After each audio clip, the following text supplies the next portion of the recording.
So for today's video content again, Lamitanay pero hindi yan sa Cadiz.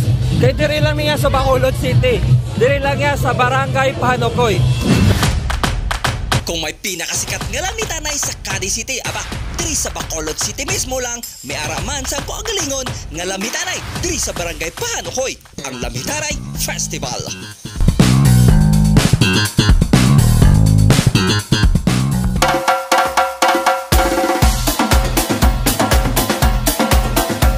So, may ara sila diri sarili nga Lamitanay man, Lamitanay Festival. Ito to lang kung first ni nga Lamitanay nila or dugay na ni. Sa Bacolod, diri lang sa Barangay Panukoy. Wow!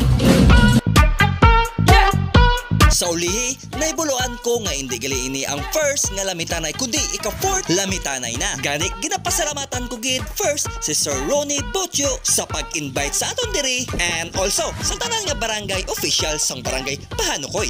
Sadya gali diri sa Lamitanay, Barangay Panukoy.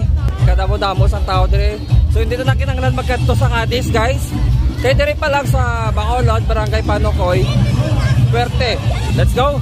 Kagkalibot-libot lang kita diri and manilag-nilag magmuni kung ano ang mga iban pa diri nila nga activity.